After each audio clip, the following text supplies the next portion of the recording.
So Zach here with the Bulletin Board Heroes, the weekend edition here at Zach's Traders Cafe for Sunday, the 16th of July. Starting off with the FTSE 100, where we couldn't quite break that 74.80 level.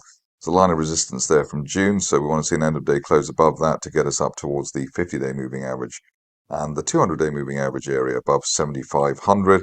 On the downside, hoping that we don't go back below 7,400, that late June support area. Obviously below that, then there's a risk of retesting the worst levels, but at the moment doesn't look like that's going to happen.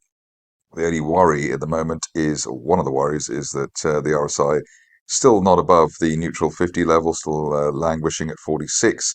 We haven't been above the neutral line, which is the division between bull and bear, since the beginning of May. Moving on to the DAX, which ended the week sort of flat, really.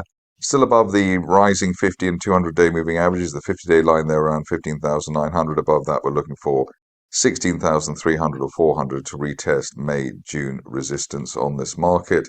If we can get through that, which hopefully we will soon, then the top of the channel there from last August, as high as 17,200, which we're now looking at perhaps for the end of next month. If we fall back below the 50-day line, then it's the risk of 15,600, which is the floor of that channel.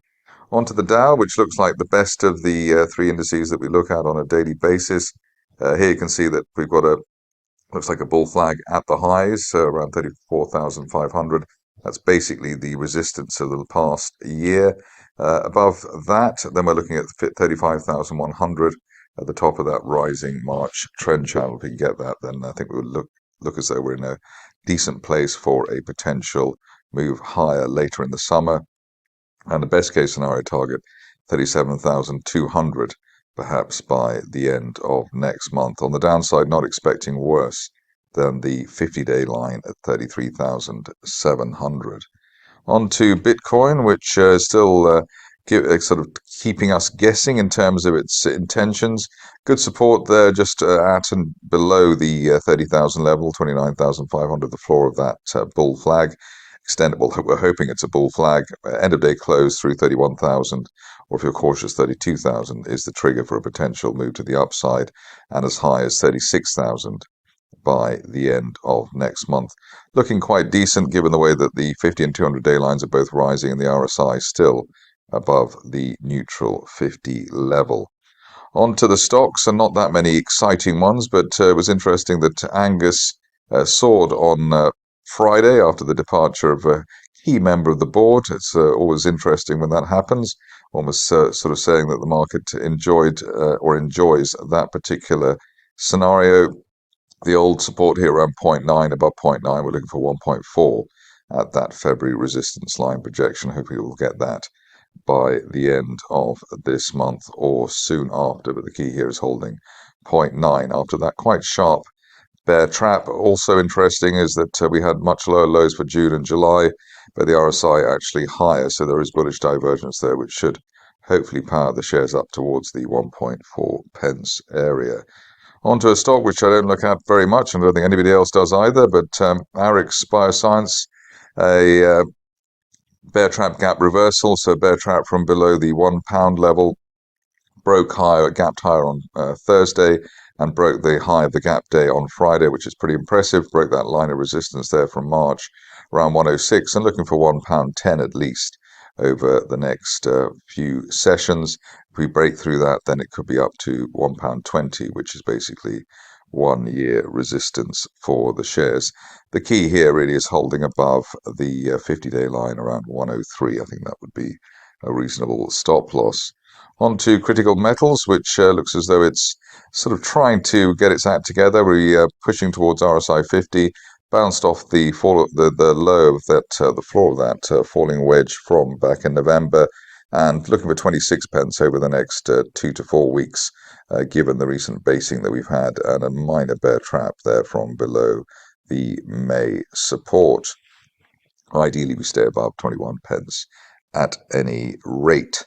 Moving on to Edenville, which I haven't looked at for a few weeks, I think. Here, Bounced off this support line there from June. That was around the 7.8 pence level, and above that looking for 10.5 pence to retest last month's resistance. The key here is to break that 10.5, and then hopefully then we would head up to 17 pence, perhaps as soon as the end of next month. But looking better really while we're above that 200-day line area around 8.25.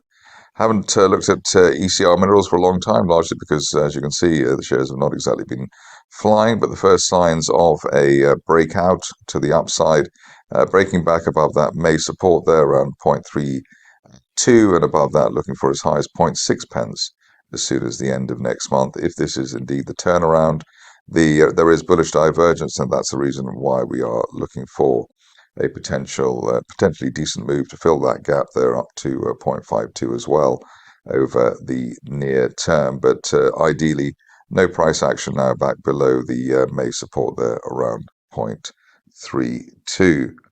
Moving on to a stock which has been toying with the 1 penny area for quite some time. Looks like a bear trap here for Galileo as well. The old low there, March, or the old low there back in April around 0.95, and we bear trap back above that, looking for as high as 1.4 pence maybe by the end of next month, while we remain above that 0.95 pence area. Hummingbird also looking rather more encouraging now after the pullback from the peak we had in May around 20 pence. Bear trap from below the June support there around 10.25, and above that looking for at least the 50-day moving average and that May resistance line just below 16 pence. But hopefully this is the end of the retracement. Bullish divergence as well, so that helps. And we've got the RSI back above neutral 50, hence the more positive tone for that stock at the moment. Moving on to i3 Energy, which seems to be still trying to test the support area from back in, well, I suppose it's back in the beginning of last year. So the low then around the 12 pence area, back down there at the moment. Next level down is down to around 10.3 pence, but hopefully we'll find support between this level and the 10.3 pence level, given the way that the PE now for the shares is around 3.5, and obviously it is still paying a dividend. Marechale is next, and here you can see that we've got a decent turnaround here. We've had this for quite some time, and looking for the shares after that gap high, which remains unfilled, to at least head to 2.2 pence, which is a 1-year resistance line. Above that up to as high as 3.2 pence, maybe as soon as the end of next month, given that unfilled gap to the upside, and given the bullish divergence line that we've had on the daily chart since back in March. That is hopefully providing some decent momentum. Metals exploration, the next contender, and here you can see that we've broken a line of resistance from April, broken back above the 50-day moving average and held support above that. So basically above 1.8 pence, looking for the top of the rising trend channel from last year, this time last year as high as 2.6 pence, maybe as soon as the end of next month. So hopefully we'll have a move there as we had in March, April for July, August, and only back below 1.75 pence, really delaying the potential move higher. Another mining favorite, which seems to be back on the front foot, is Congo. A bear trap here from below the April support there, around 9.6 pence. Above that, looking for as high as 13 or 14 pence at the top of a broadening triangle from back in March.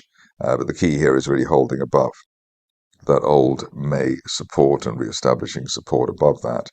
One of the more intriguing stocks of the week has been Pensana. Here we've had quite a strong pullback from the 15 pence area. The initial target here suggested to be up to as high as 26 pence, which is that June resistance line, and then looking for 35 pence, given the way that we obviously have those significant shareholders, and I think there's been some director buying there as well. So above, certainly while we're above the old April low there around 22.5, we are expecting a reasonable move back to the main mid-30s resistance zone for the shares. The other positive point is the way they've got bullish divergence, so much lower lows for July, but the RSI no lower than it was back in April, and higher share price levels. On to Tekcapital, which gets an occasional mention here.